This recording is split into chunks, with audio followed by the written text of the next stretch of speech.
You're listening to the Options Insider Radio Network, the home of the Options Podcast. For more quality options programs, visit theoptionsinsider.com or search for Options Insider Radio Network in your podcast provider of choice. Listeners can also access all of our programming through our mobile app available in the iTunes and Google Play stores. Select programs are also available via live stream at mixlr.com/options-insider. That's mixlr.com/options-insider. Don't forget to follow along with your favorite programs and submit your own questions for the hosts at twitter.com/options, stocktwits.com/options, facebook.com/theoptionsinsider, or via questions at theoptionsinsider.com.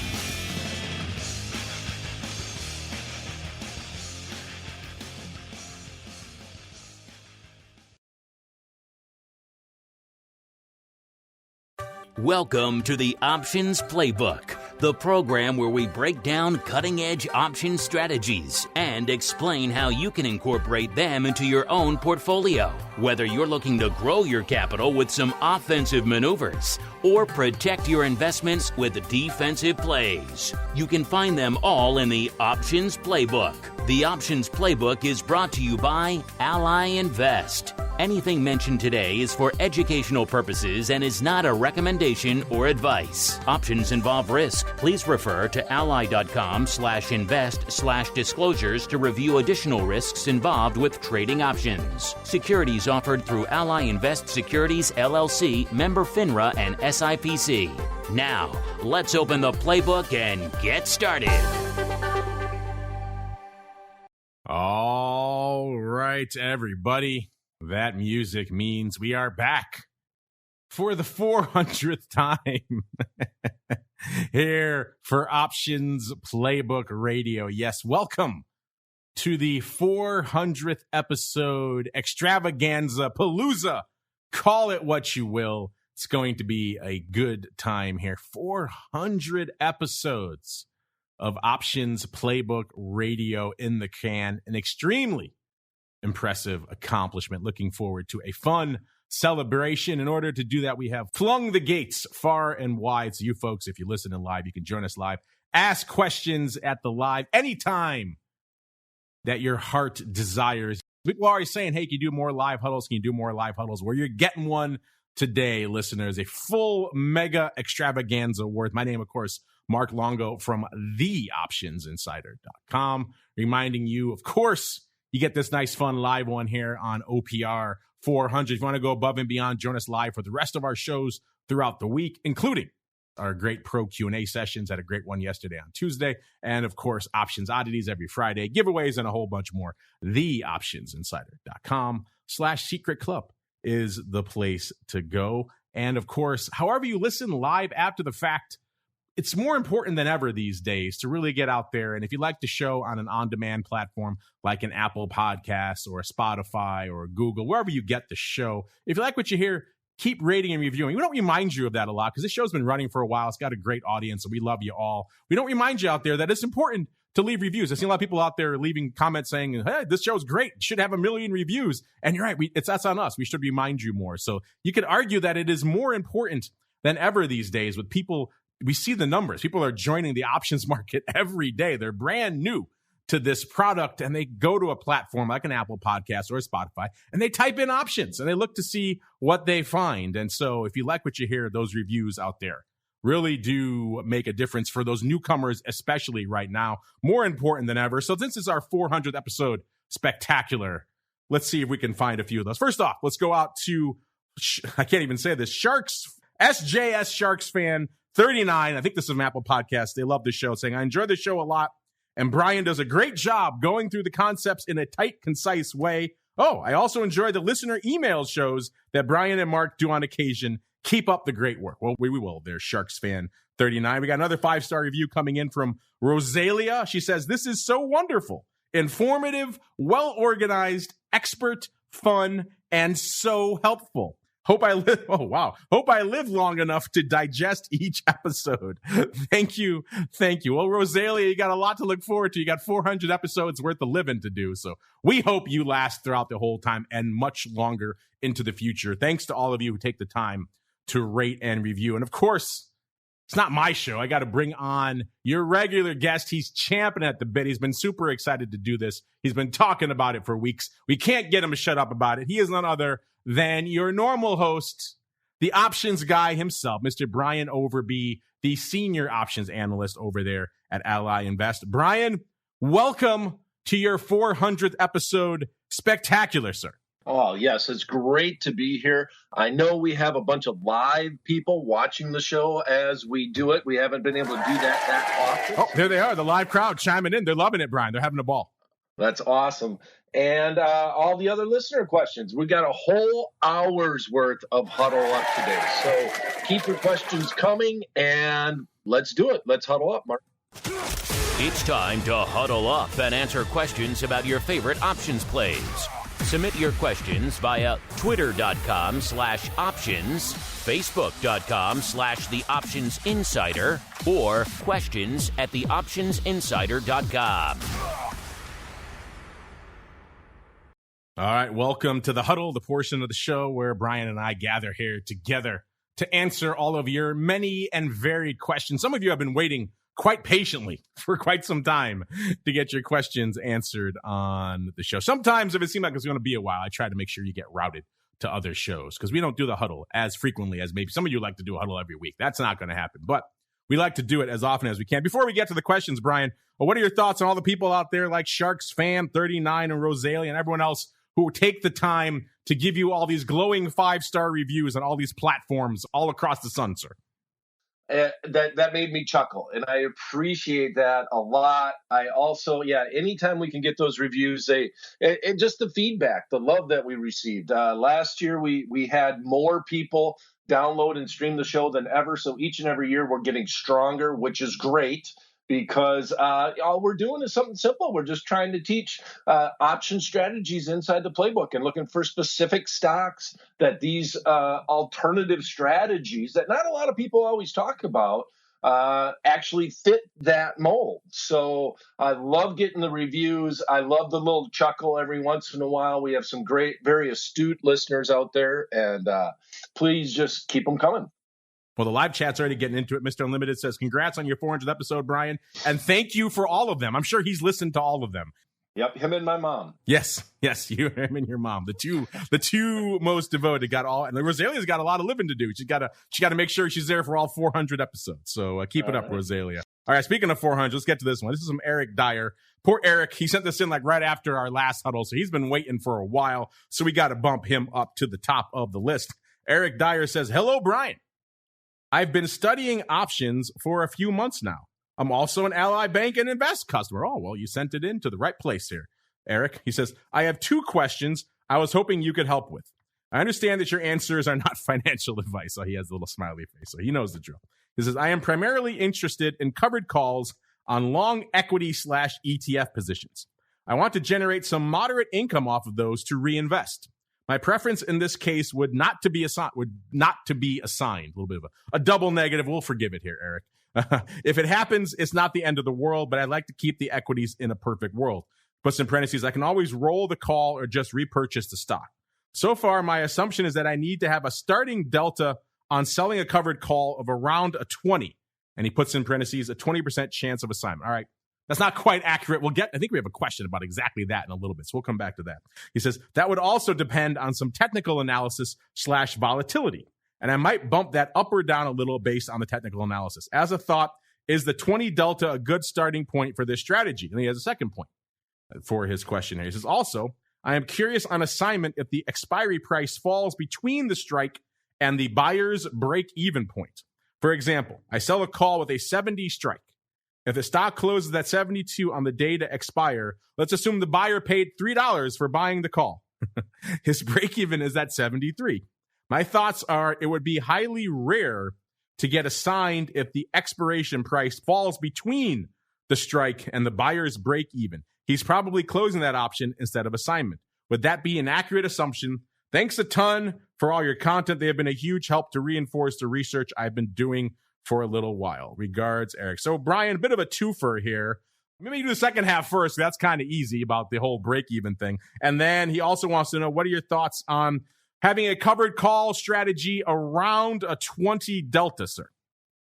All right, so we're going to the break-even first. With that said, when you think about this, you have to think, a lot of people like to think that options is basically a zero-sum game, in that you have one person, you sold the option contract, that person bought the option contract, and then you live in a vacuum with that person going all the way to that expiration. I think that kind of sums up the scenario that Eric put together here. And that's not necessarily the case. It's not a hot potato that at the very end, it's going to end in somebody's hands, and either it's going to expire worthless and they're going to lose money, or they're going to sell it and they're going to make money, or they're going to be assigned. So bottom line is that if an option contract is 1 cent in the money and it made it all the way to the expiration date, the odds of you getting assigned are extremely high. As a matter of fact, the Options Clearing Corporation automatically exercises on your behalf. So we've actually had the opposite kind of happen to long call buyers, and this is almost a warning to them that they kind of forgot about it. They thought it was out of the money. They're like, we're just going to let it expire worthless. And all of a sudden on Monday morning, they wake up and they have 100 shares of that underlying stock in their account, and the stock is down, because basically it was 1 cent in the money on Friday. They got assigned, and now they're complaining because the stock is actually down and they thought it would expire worthless. So the rule of thumb is that if it makes it to that expiration date, if you have open interest in those option contracts, you can't think about that initial person that actually bought that option to try to decide if you're going to be exercised or assigned. Basically, if it's 1 cent in the money, you will, and I'll say 99%, because there is a human element here that, like I said, might call up their broker and say, I don't want to be exercised. And so there's a 99% chance that you will be assigned on that option contract. So with that said, I almost turn this question around and make it more of a warning for an option buyer to, if you don't want to be assigned on that contract, either go out and close it, or make sure your broker knows that you don't want to exercise that. It's still your right.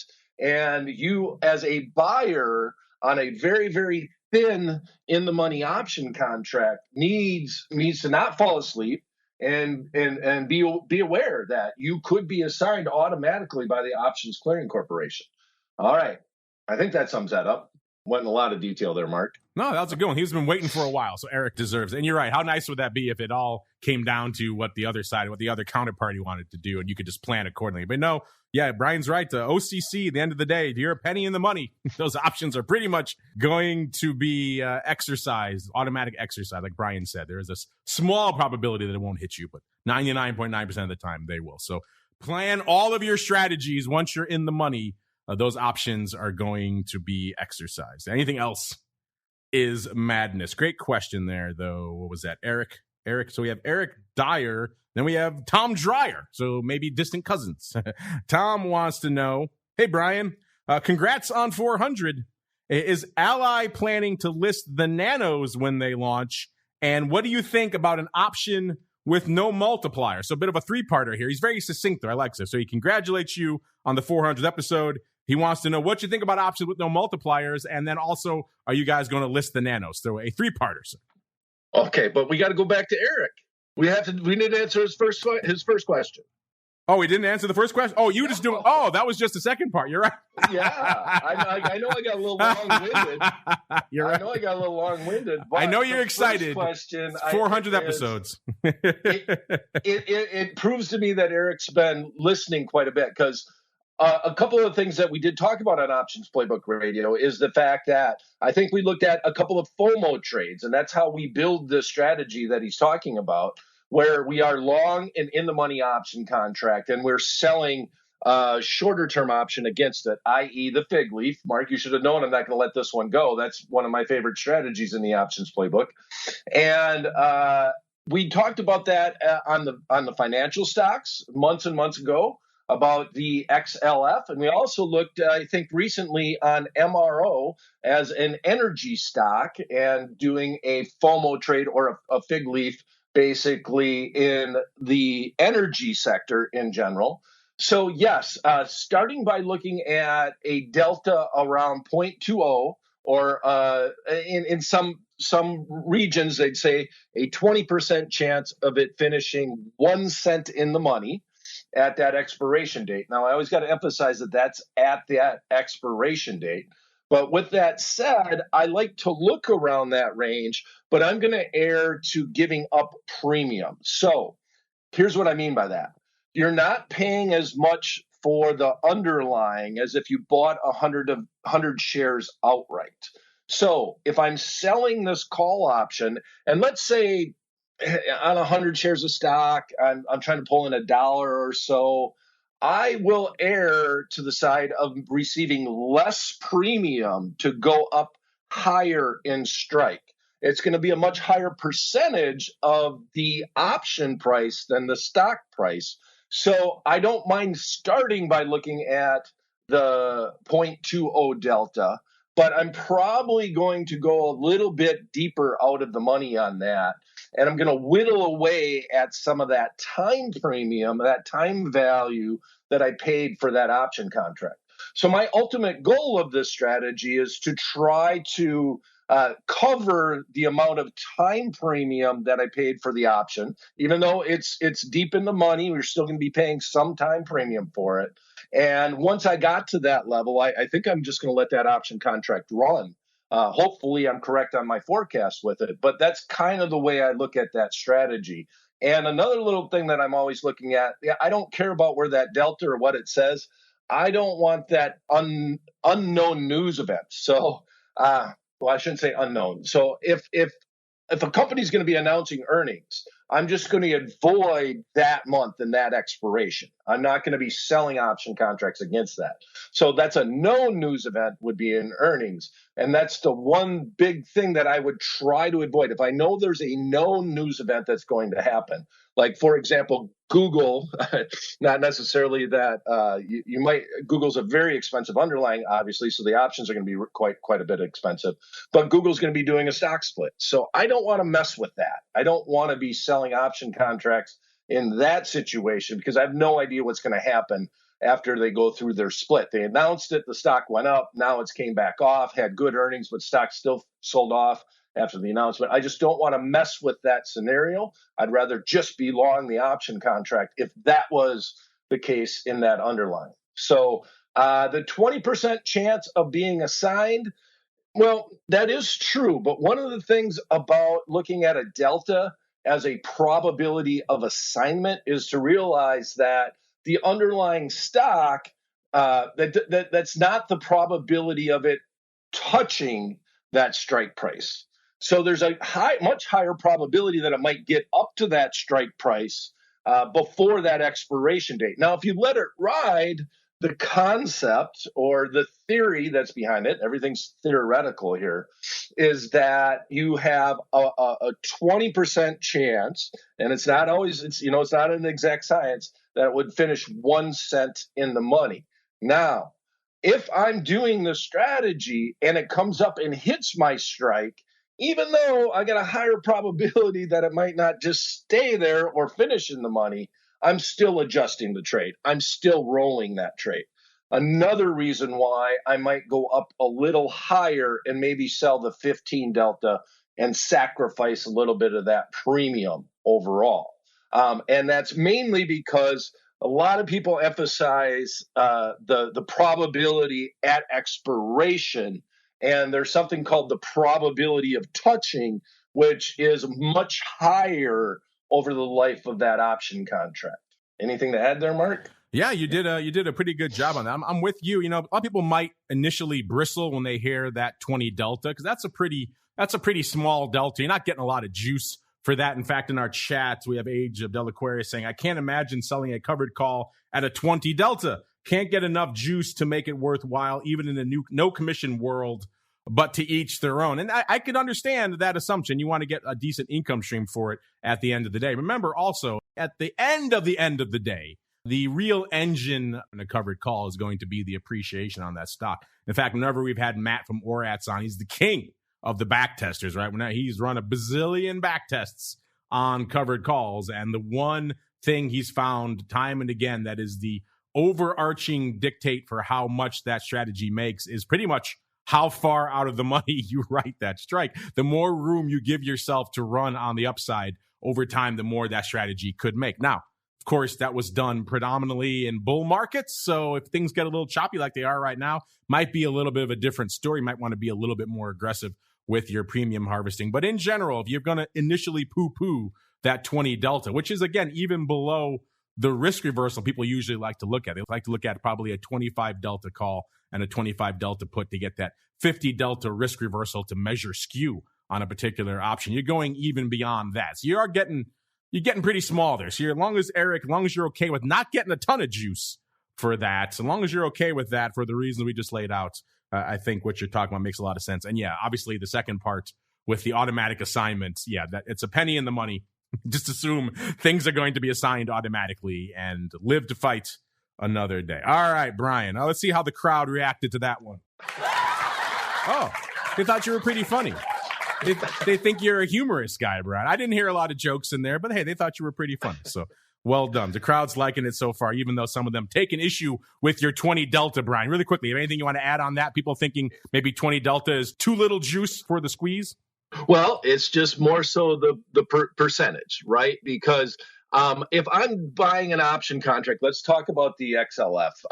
Maybe I paid $2 in premium. If I bring in 30 cents on $2 in premium, then I'm okay with that, right?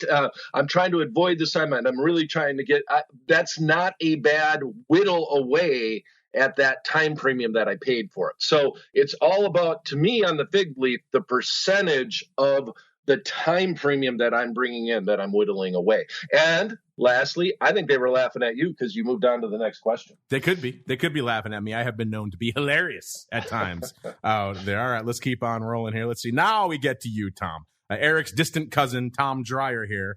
Tom says, hey, Brian, congrats on 400. We just said these before. Is Ally planning to list the Nanos when they launch? And what do you think about an option with no multiplier? So a lot to unpack.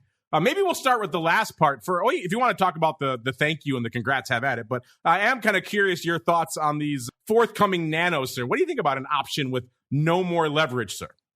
I honestly don't. I haven't thought enough about it as to how the quotes, how everything's going to be disseminated overall on the product.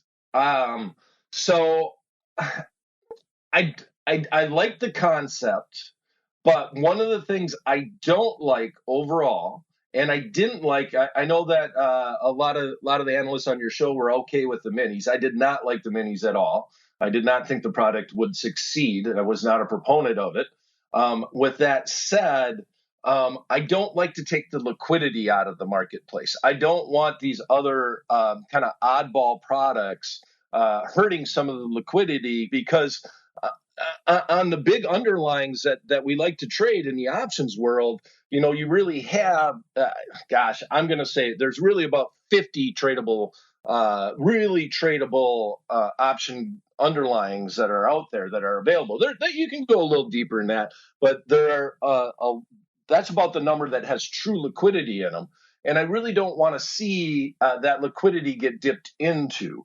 So I'm okay with the concept, but I'm not a big proponent behind it. And as far as knowing if we're going to list them, it's going to have to do a lot with the way the quotes are sent to us and what the exchanges are doing. In the minis, our hand was forced because the data was coming, because they tied it to the underlying symbol. Every brokerage firm had to do the minis overall. Whereas when the binaries came out, which was a product that I thought was more interesting, just in general. Yeah, you were big on the binaries early on. I remember that. Right. And with the binaries, a lot of the brokerage firms didn't build the GUI behind it because they wanted to see if it would succeed. So what comes first, the chicken or the egg? But we were not forced to do it by the exchanges because you had a different underlying that represented that binary. But I like the concept of the binary a lot more than this product, just in general. Yeah, it is a controversial one. We are kind of seeing mixed thoughts on this. We've kind of been taking the pulse on these ever since these products were first announced. By the way, we had a sit down, a virtual sit down, of course, with the folks over there at Cboe back towards the end of last year when they first announced these products. Asked them a lot of the questions Brian just brought up about, commissions, liquidity, market maker support, all the things that kind of really defeated the minis the last time. Remember, the mini was still an option. It still had leverage to it. Now we're talking about getting rid of all of that. So they maintain they've thought about that and they have planned for that. We shall see. They are launching in a few weeks. If it sounds like, Ally doesn't sound like they're going to be listing them right away. We just had folks from TD on the network earlier this week. They say they haven't really heard or seen a lot about these things yet. And they're obviously a pretty big platform.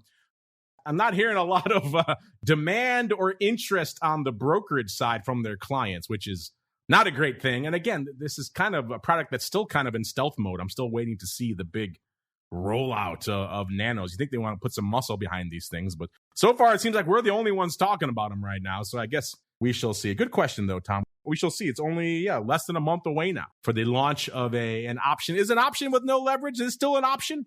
I put that out to you. A thought question for you folks. Listen, let's go on out here to, speaking of thought questions, this one comes from Mr. Deedle. Mr. Deedle says, well, first let's see what the studio audience has to say about Brian's response to that last question.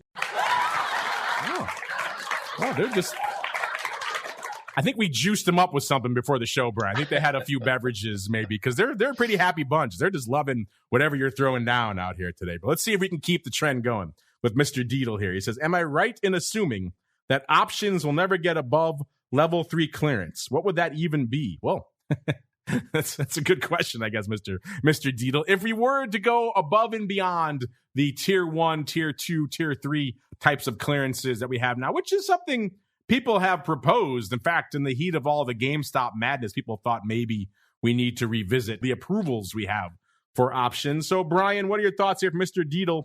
Do you think options will ever get above level 3? And what would the additional levels, what would they be? Yeah, I don't know. Because I've gone back, there's no real good way to try to figure out the levels overall. Because a lot of times when you're thinking about options in general, the Options Clearing Corporation says you need to be at a higher level to do a long call spread as opposed to just buying an out of the money call option. But then if that were the case and they say, okay, we're not going to let you buy out of the money call options, these highly leveraged speculative things, you could just do a long call spread and close out the short side, right? So it's just so hard to try to figure out exactly how to manage that risk because it's kind of like that dinosaur movie. They're going to find a way to populate. No matter how you set up the rules and try to adjust them.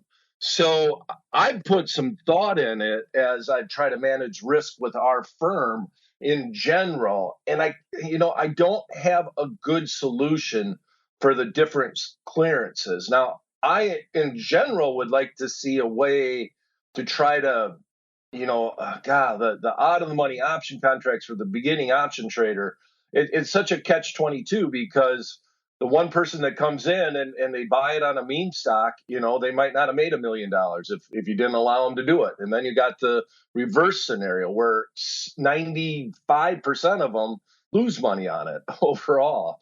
But you don't always hear about those people that lost everything on their first trade, but you do hear about the ones that made $1 million on one trade, right? You hear that over and over again. So trying to figure out the levels is just a real tough thing to do.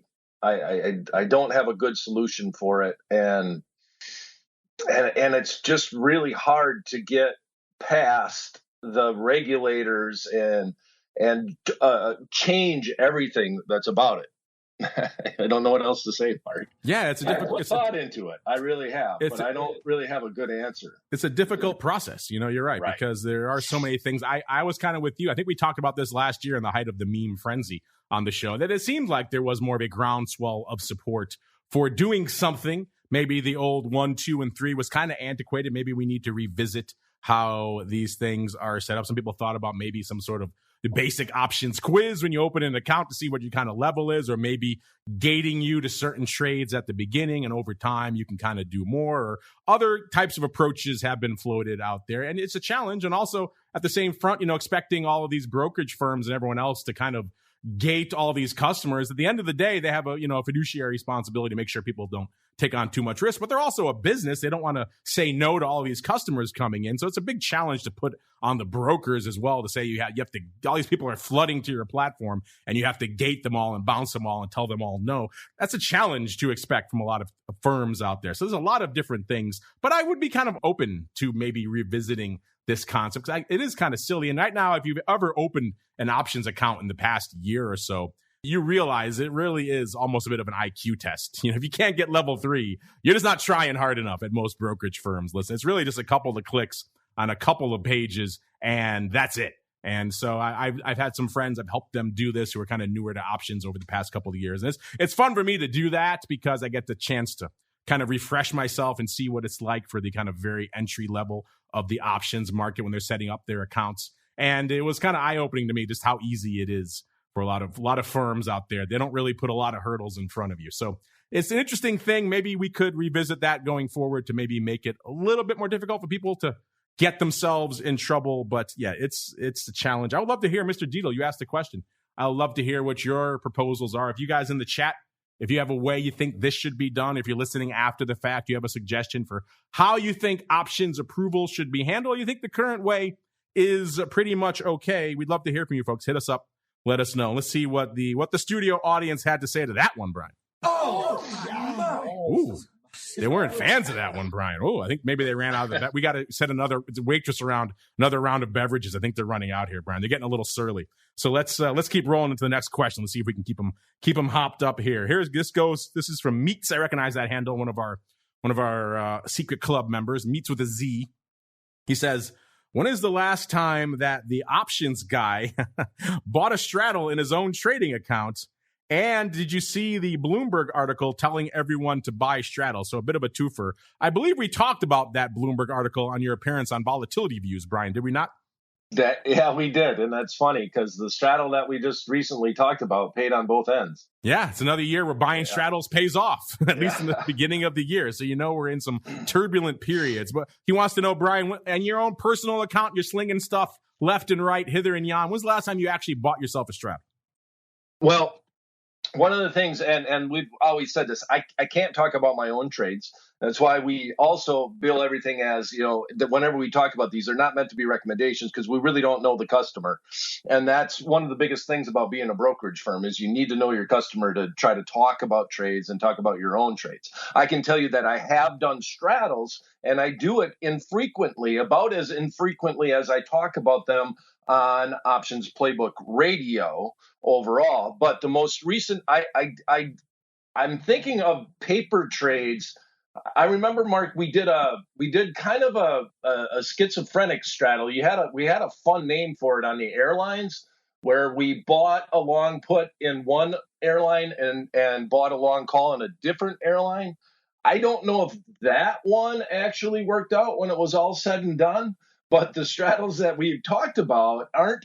We never wanted. In my mind, I'm not doing a straddle around a known event. And that's what the Bloomberg article was talking about, was doing long straddles around earnings. I want to do a long straddle in an underlying stock that has either a really good chart, and that's what MU had when we were looking at that long straddle, or there's potential for news to hit the stock over and over again. So I go back and I think of Boeing, even before the pandemic happened. Will the planes fly? Will they ever fly again? Are they going to be grounded? Is Europe going to allow them to fly and the U.S. not, and vice versa and all that? There was news that was hitting that stock all the time, and the volatility just wasn't really representing it. So if I'm doing a long straddle, it's got to be a weird event that it's happening on. I think the Micron was, if you just looked at the chart, it actually bumped all the way up to got very close to its high from 2006. Now, I think that's what it was. I'm trying to remember the chart. And you're like, well, is it going to break through to that new high since 2006, or is it going to sell off? And luckily, the market helped it a little bit, too, on the downside. But it got all the way back up to that call strike. I've been watching it overall. So that was a little long-winded. But my whole thing about option trading is there's not just one trade that you can do. And I guess that's the point of Options Playbook Radio. And so I want to look for times that I can do long straddles. I want to look for times where I might do a strangle. Now, I've always been on the side of doing the straddle where we're doing the exact same strike, where we're buying, the 50 strike put and the 50 strike call. And that's mainly because, it's hard to lose the entire investment when you're doing a long straddle overall. So I prefer to do that. And on top of it, you have the explosive gamma from that long straddle in that scenario overall. But I might be one of the.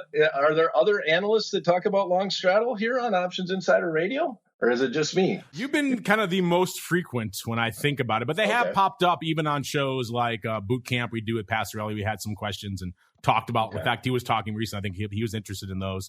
I know when we do some of our advisor and vol shows, when Matt comes on from Orats, he does a lot of analysis of straddles around earnings. So in that context, earning straddles, he talks about them a lot. In your context of like looking at a long straddle as an actual trading idea, it is something that has I'd say over the last year has definitely popped up more than we've probably ever seen it before. So that should probably be some indicator of what kind of environment we're in, right? Right. Exactly. That does sum it up. Ooh. Oh wow! Crowd. What's up with the crowd, man? They're a judgy bunch today. Okay, we got to send another round of drinks, maybe some shots, because these people are starting to sober up, and it's no good for any of us, Brian. All right, let's keep on rolling here. By the way, if I'm sound distracted, it's because before the show, our producers sent out a GIF of Baby Yoda dancing to celebrate your 400 episode spectacular, and it just popped up on my screen again, Brian, and it's just making me laugh. So who doesn't want to see a dancing Baby Yoda on their screen all day? All right, let's keep on rolling here. Let's go out to Elysius. Hope I'm pronouncing that correct. Exactly what we were just talking about, Brian. He says, please settle a bet for me. I've always thought that delta was the probability of an option expiring in the money, but my friend, he puts there in parentheses, and soon to be nemesis, or maybe based on the outcome of this bet, Brian, so we should tread carefully. He says, insists that delta is not actually the probability of expiring in the money. Who is right? So, Brian, we have to proceed carefully because we could end perhaps a lifelong friendship here and turn them into nemesis. Well, and I've had like professors from colleges actually email and say this the exact same question over and over again. And I said, my answer is really like, why? It's an approximation. It's not the exact probability of expiring in the money. So your friend is right, but it's not an exact science. So I'm okay with it. As a matter of fact, and Mark can back me on this, down on the trading floor, everybody on the floor assigned a delta as a probability of doing something. Hey, George, do you want to go to lunch today? Oh, 5 delta. The market's rocking. I don't think I can get away. Hey, George, you want to go across the street to the cantina after Friday expiration? 95 delta on that I will be there after the 3rd Friday of the month. And I still remember the cantina. I missed that. I never got one of those shirts. Remember the servers used to always wear, Mark? Do you remember what the shirt used to say? I don't remember the shirt. I remember the place you're talking about, which was, of course, infamous for their well drinks. I don't remember the shirt. No, maybe because I had too many of those hefty well drinks. The servers used to always wear the shirts that say "Don't drink and trade." Oh, you're thinking about the other one. Okay, I know which one. There were two back. Yes, okay, yes. I was thinking of the one that had the infamous if you got one well drink from them, you were good for about a week. Yeah, that's true. I think that one was in Merc. Yes, that was in the Mortar Trade. Yeah, this one was straight across the street from the Cboe, the closer one. I recall that one as well. No shortage of bars around the trading floor. But it's funny. It's funny you brought that up, Brian, because that was going to be my example as well. First off, you're right. It is an approximation, so everyone should use it in that sense. It is not a hard and fast. Because your delta is a 71 doesn't mean you have an exact 71% probability of that option expiring in the money. But Brian is correct. And that's the exact same example I was going to bring up. Traders used to use it as shorthand for probability all the time. In fact, if you run into someone, I still run into people who are, former floor traders, and you could always tell because they still will work it into a conversation. You want to go out to dinner? Oh, I'm a 70 delta. It's just the thing they say. It was the shorthand for probability used far and wide throughout the entire trading universe out there. So from that perspective, it functioned as that. Unfortunately, who was this? Elysius. Unfortunately, your friend may be about to become your nemesis because, unfortunately, technically, by the letter of the law, your friend is correct. But if you were talking about more of like a kind of approximation of what your probability probably might be, then you could easily be correct out there. Mr. Brian, you have more to add on the subject of Delta, sir? Yeah, the one thing that made me really sad is now Delta is better known as a variant of the coronavirus. So it kind of ruined being able to say, 20 Delta. People are like, what? Now they're like getting mad at you for saying Delta overall. So don't get me started on Omicron. Can't say Omicron. I mean, how many times do you say Omicron in a day? And now you can't even say it anymore. So they've stolen everything good from us, sir, in this pandemic. That's a sad thing about the pandemic. Let's see what our audience has to say about the pandemic reaction.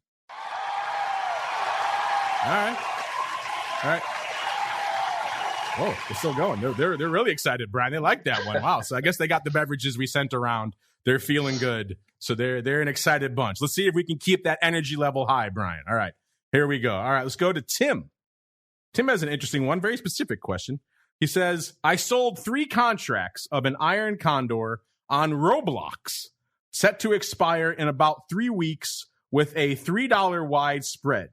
And I was able to collect $189 per contract while only risking $111. Why would the market makers accept this trade when I'm collecting more premium than I'm risking? Thanks. This is an interesting misperception, perhaps, of how iron condors work, Brian. But what are your thoughts here? Roblox was a hot one for a while. It kind of fell off our radar. Again, maybe Tim's getting back into those waters. What are your thoughts on the iron condor and the notion that he could sell? It sounds like a $3 wide spread for somewhere around 189, and he's surprised by that. Yeah, well, I'd like to know how wide it is, obviously, that when you're looking at that trade. But he says $3.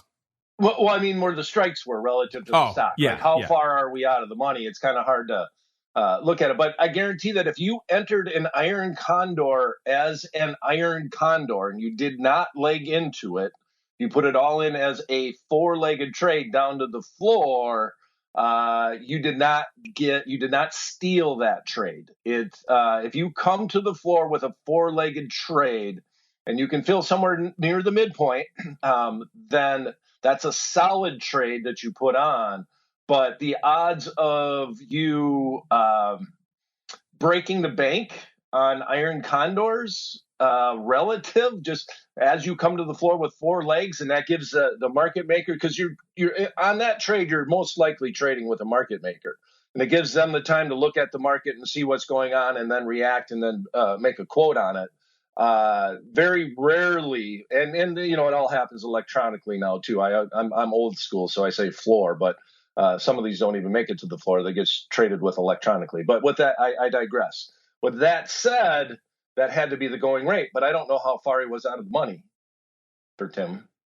So maybe you got some more thoughts on that, Mark. But yeah, this is interesting. I'm trying to see when this came in. This came in sometime between our last huddle and now. So I don't know exactly when the period was that he was putting this on in Roblox. I'm going to guess maybe towards the beginning of the year or something along those lines. So it could have been a different environment in Roblox. Roblox is one of those meme names. Remember, listeners, an iron condor is going to have the 4 legs, effectively the out of the money call spread and the out of the money put spread. And then those meme names, you saw a lot of those call wings get jacked. So you're selling effectively 2 legs, and doing that, you're saying you got a nice hefty premium for all of it. I'm guessing, again, you don't give us any more specifics, like Brian said, the strikes, the actual expiration, any of that kind of stuff. So we have to kind of intuit a little bit here. But I'm going to guess probably a decent amount of that premium was probably in one of those wings, probably the call wing, given how these meme names trade, and maybe the put wing, you sold it for not a heck of a lot, and it still nets out to a decent amount. There's no written rule, unlike, let's say, a butterfly, where you're never going to be able to buy a butterfly for a credit. It'd be nice, but you're not going to see a lot of brokerage platforms put that type of trade. There's no rule that you can't sell an iron condor for a significant portion of what the actual spread is worth. The dream would be a heck of a lot more than the spread is worth. You're not going to really get that, but that'd be nice. But the fact that you got a decent chunk probably means there was probably one leg that was extremely bid, and you got to take advantage of that and harvest a decent amount of premium. So yeah, I would be happy with that. I wouldn't be exactly questioning. It wasn't like you got $3 for it, so there still is some risk to it. So yeah, this is a trade that could easily make sense given how the skew is lining up and everything else along those lines. O'Brien pointing out that Roblox not having a good day today. So hopefully, Tim, you've taken this off. Give us some feedback on what you actually did. Again, if you ask these kinds of questions, listeners, specifics will always help you. So strikes, amount, I get the premium, that's nice, but what month, what strike, when you actually put this up, how far it has to go, all those things will help us help you at the end of the day. So Brian, it sounds like let's hope he's doing all right. It sounds like you have some more thoughts on iron condors in meme stocks, sir. Well, in general on meme stocks, because I do remember this, because if you remember, a lot of people were, and I didn't really like to see this, but they came out and they kept saying, oh, all these people are going to lose all their money. This is just a horrible way to invest. But they got it right. I mean, they saw an opportunity. They were able to persevere.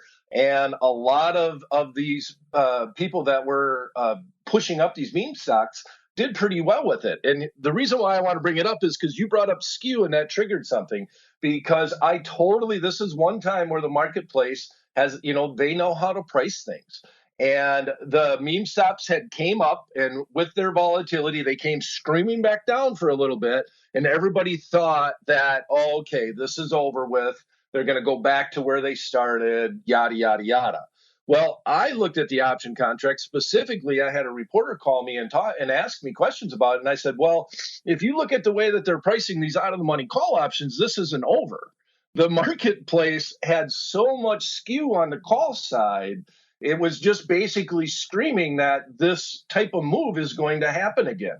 And lo and behold, within the next 3 or 4 weeks, that stock was all the way back up to the ties again, or the stocks in general. A lot of the meme stocks, I'm not going to say one specifically overall, but it's amazing how, based off how market makers are pricing these things based off of what's happening in the marketplace. It's not always that transparent, right? Like Apple, you see volumes, you see things like that. It's really hard to try to get any hint as to where Apple's going to go to next from looking at the volatility skew in it. But in these meme stocks, and it was on both sides, it was on the put side and the call side, it was just screaming that another big move was going to happen, and it was leaning towards the upside. So when you're looking at these prices, you're not going to fool the market makers. I guess that's the moral to the story. And we can move on. And you're right, Brad. I happened to pull it up while you were talking, Roblox here. And man, this is atrocious. Down 26.5% today, over nearly 20 handles. 53.87 is where it closed. The headline is, Brian, because they just had earnings, obviously. The headline is Roblox stock logs worst day ever as kids put down their devices. So that's a rough one. So Tim, let us know how that worked out. I'm going to take some solace in the fact that you sent this question in a little while ago. So I'm going to hope that this one has already rolled off the board. But given this move, maybe some of that juice you got in that iron condor, maybe some of that was a little bit merited. Wow. So let us know how that worked out for you, Tim. Let's see what the audience is saying about that one. All right. Yeah. They're liking it, Brian. We got him back. So we'll see if we can hold their attention as we keep on. They're a fickle bunch, this studio crowd here. Let's go to MLB Freak. I wonder what he likes. MLB Freak says, I like this question. Why do my options positions P&Ls, let me say that again. Why do my option position P&Ls always get wonky at the end of the day? Brian, he's trading it up all day long. He gets to the end of the day. I'm probably assuming from his question right after the close. Why do his P&Ls get weird then, sir? It's going to be different at every brokerage firm. There's never a great solution for this with option trading. Do you base it off of the last trade? Do you base it off the bid ask? How do you mark an option position at the end of the trading day? Do you try to calculate a mid price that doesn't even get quoted, which isn't necessarily a real price? So what happens is usually as the market closes, as soon as it closes, the bid-ask spreads widen. Then the brokerage firm has to decide if you're long an option contract and you were to liquidate your account tomorrow, what price would we give you? Right? Because they're marking things to the market. You would get, if you were in a margin account, how you mark that trade determines if you get a margin call or not overall. So there isn't a great answer to it. When I talk about Options Playbook Radio, just to try to keep things so that you're comparing apples with apples, we always look at the midpoint of the trade. There's never a guarantee that you're going to get a midpoint fill on your 2, 3, 4-legged option trades. But it's so hard to tell exactly where you're going to get the fill. And the brokerage firms, since the beginning, you should be happy because back in the day when I first started trading options, that was a huge problem, trying to mark that option to a valid price at the end of the day. When the markets open, the markets are tighter. It's just a little bit easier to do overall. But this has been a big problem since the beginning of time, and I don't know what the actual solution is. Because if you give the person the midpoint on their trade and it's a margin account, you're effectively giving them more buying power overnight. So if you understand, it's more so about how you treat a margin account, but you're not going to mark the margin accounts different than the cash accounts. Right, you're going to use the same GUI for everything. So yeah, that you hit on it. It's a tough one. That's not going to get solved anytime soon. What I would ideally like to do is I'd like to be able to give them both numbers, right? I would like to take the time to give them the midpoint and say, here's your midpoint market value, and here's if you were to sell it on the bid market value. That would be, I don't know if I've ever seen that done by a brokerage firm. The audience sending their thoughts on. I guess they're having the problems with their own end of day fills. They're right at the end of day. But I get it. It is an interesting time. Sometimes myself, I'll find myself forgetting what time it is, right? And I'll be doing something else. I'll have my trading screen open. I'll look at it again. I'll say, wait a minute. How did I, lose X amount or make X amount? What's going on? And I was like, oh, yeah. I have to look at the screen. Oh, yeah. I know instantly it's after the close, right? Because things all of a sudden, as he puts it, got wonky. A good question there, MLB Freak. Let's see what the actual audience response was. Oh, okay, Brian. They're here for it. They're liking it. They're very vigorous out there today. Well, we're kind of coming up against it, Brian. But let's see if we can squeeze in some more people here. Let's see if we can go a little bit. Let's go a little bit rapid fire. There we go. Let's get a little bit of musical accompaniment. By the way, our chat, Brian, they're not. They know what we're about. They obviously have some former floor traders in there because they all know that we were talking about series earlier, Brian, with the deliciously deep well drinks. So they all said it had to be series. So yes, we were talking about series. At least I was, with the extremely now infamous ridiculous drinks. Right. But yeah, Brian, you were talking about another place, I do recall. But there were a few lurking around the thing. All right, let's do some rapid fire, Brian. You ready? Mm-hmm. All right, let's go out to Mary first. Mary says, what's the shortest expiry available for plain vanilla options, sir? Plain vanilla. Okay, so I'm not 100% sure on that one, Mark. Is plain just when we're saying plain vanilla, that means just an option? I mean, I'm assuming they mean like a standard kind of equity, not a crazy flex or, a crazy future binary, something like that, right? Option. Yeah. Binary, you can get 5 minutes, right? So. Right. Well, if you're in the indexes, you can get almost any expiry that you want if you're talking about the SPX option contracts.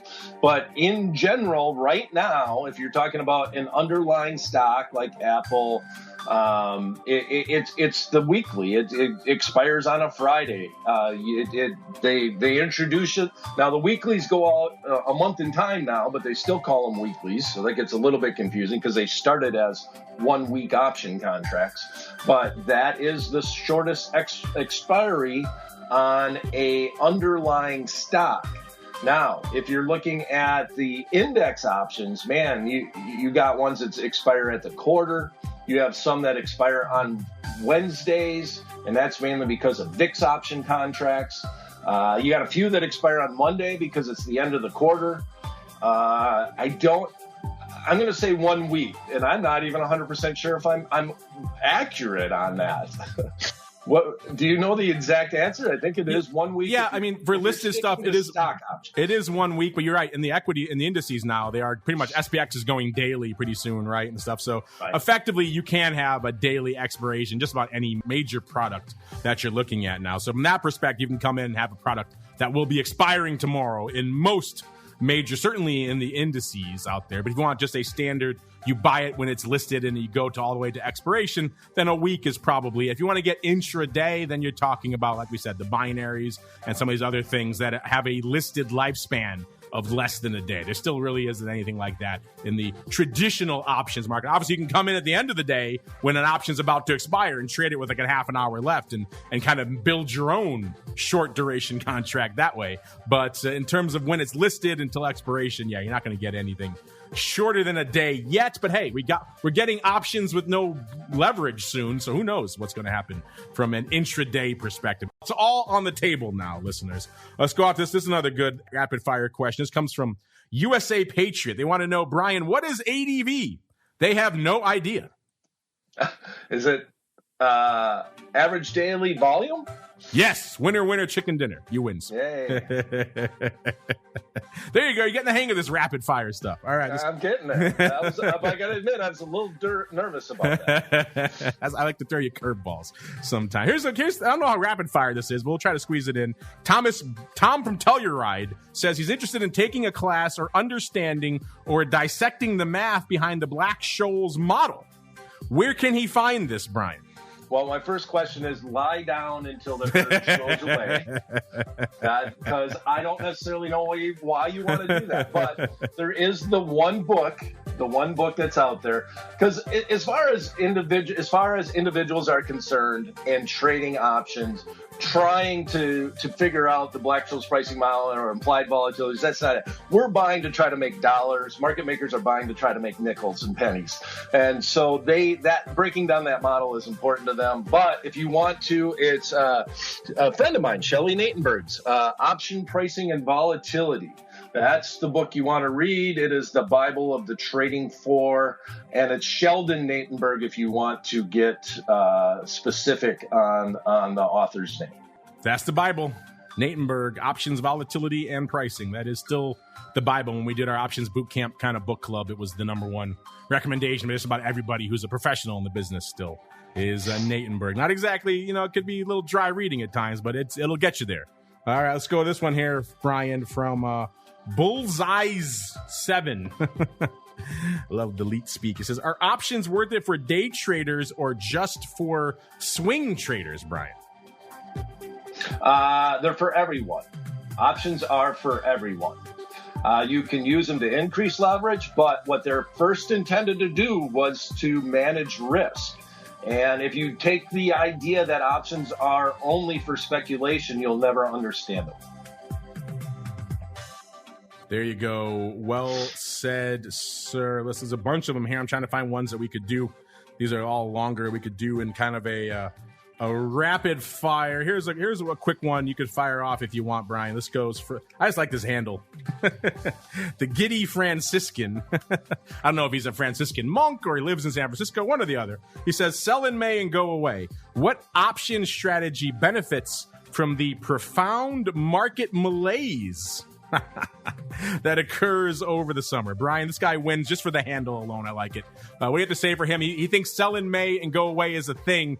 What should he do outside of selling in May and going away, I guess? Well, in general, I would say because sell in May doesn't necessarily mean the market's going down overall. It's just sometimes you get a malaise, and I think you use the right term there, over the summer months. So a good strategy is covered call writing on positions that you have. It gives you a small pillow to land on.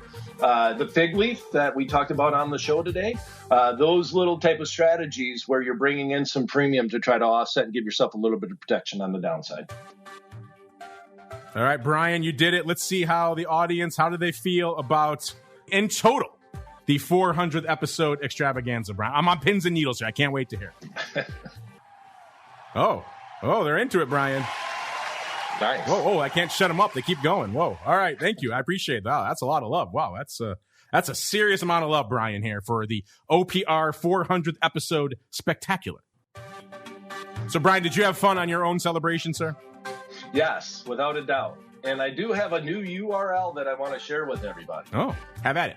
All right. So, as always, I usually tweet about all the events that we're doing over here at Ally Invest via Twitter, and my handle is very simple. It's at Brian Overby. But we did set up a new email page, and it's ally.com/ all one word, invest education. /invest education. And you can sign up for an email list there, and we'll email you once a week with all of the option events that we do at Ally Invest. There you go, listeners. Check that out for all the great stuff they have going on. Believe it or not, Brian does other things outside of talking to you guys every week here. I know it's hard to believe because you all love this the most, but hey, he does other stuff too. So make him happy. Sign up for all the other fun stuff. Give him someone to listen to him when he's not talking on our network here. Right, Brian? Definitely. And Brian, of course, we love the episodes, the spectaculars, and we have special guest stars, and those are all fun. Probably go back to those again in the future too, because they're fun. But I also like the ones where we kind of just get in there and really mix it up with the listeners. What about you, Brian? Oh, without a doubt. This was a lot of fun, a lot of great questions. I really get pumped up while I'm answering these questions, and we have such an astute crowd, and they're just such great questions. So, as always, I'll finish it off, and I'll say, may all the options you bought finish in the money, and all the ones you sold finish out for the next 400 episodes. The Options Playbook is brought to you by Ally Invest. Anything mentioned today is for educational purposes and is not a recommendation or advice. Options involve risk. Please refer to ally.com/invest/disclosures to review additional risks involved with trading options. Securities offered through Ally Invest Securities, LLC, member FINRA and SIPC. You're listening to the Options Insider Radio Network, the home of the Options Podcast. For more quality options programs, visit theoptionsinsider.com or search for Options Insider Radio Network in your podcast provider of choice. Listeners can also access all of our programming through our mobile app available in the iTunes and Google Play stores. Select programs are also available via live stream at mixlr.com/options-insider. That's mixlr.com/options-insider. Don't forget to follow along with your favorite programs and submit your own questions for the hosts at twitter.com/options, stocktwits.com/options, facebook.com/theoptionsinsider, or via questions@theoptionsinsider.com.